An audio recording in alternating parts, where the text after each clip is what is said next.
আজ 23শে জুন 2026 মঙ্গলবার। চলতি হওয়ার ব্রেকিং নিউজে আপনাকে স্বাগত জানাচ্ছি। দেশ জুড়ে আজকের সবচেয়ে আলোচিত ও গুরুত্বপূর্ণ খবরগুলো নিয়ে হাজির হয়েছি আপনাদের সামনে। আজ কার্যক্রম নিষিদ্ধ সংগঠন আওয়ামী লীগের ৭৭তম প্রতিষ্ঠাবার্ষিকী। এই দিনটিকে কেন্দ্র করে রাজধানী সহ সারা দেশে যে কোনো ধরনের নাশকতা বা বিশৃঙ্খলা এড়াতে আইন শৃঙ্খলা বাহিনীকে সর্বোচ্চ সতর্ক থাকার নির্দেশ দিয়েছেন স্বরাষ্ট্রমন্ত্রী সালাউদ্দিন আহমদ। নাশকতার আশঙ্কায় ইতিমধ্যে ঢাকা ও গোপালগঞ্জ সহ দেশের 6টি জেলায় সেনা মোতায়েন করা হয়েছে। এছাড়া রাজধানীর মোড়ে মোড়ে ডিএমপির 18,000 পুলিশ সদস্য মোতায়েন রয়েছে।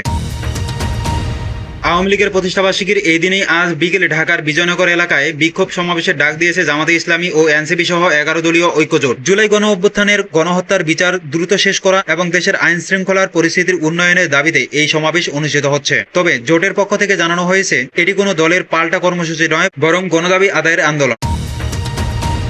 দেশের স্বাস্থ্য খাতে আতঙ্ক বাড়িয়ে হামের প্রকোপ এবং আরো তীব্র হচ্ছে। গত 24 ঘন্টায় হামের উপসর্গ নিয়ে আরো 3 শিশুর মৃত্যু হয়েছে। গত 15 মার্চ থেকে এ পর্যন্ত সারা দেশে হাম ও হামের উপসর্গ নিয়ে মোট 683 জন শিশুর প্রাণহানি ঘটেছে। বর্তমানে আক্রান্ত সংখ্যা 93,000 ছাড়িয়ে গেছে, যার মধ্যে 77,000-এরও বেশি শিশু হাসপাতালে ভর্তি হয়েছিল।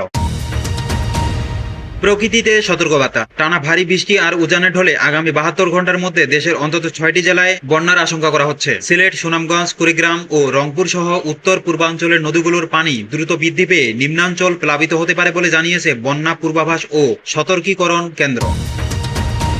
দেশের অর্থনীতিতে একদিকে যেমন $500 বিলিয়ন মাইল ফলক ছোঁয়ার সুখবর রয়েছে, অন্যদিকে জ্বালানি খাতে লোকসান বাড়ছেই। বিপিসি প্রতিদিন প্রায় 78 কোটি টাকা লোকসান গুনছে, যার ফলে গত 3.5 মাসে মোট লোকসানের পরিমাণ দাঁড়িয়েছে 17,039 কোটি টাকা। তবে জনস্বার্থে ডিজেলের দাম অপরিবর্তিত রাখা হয়েছে।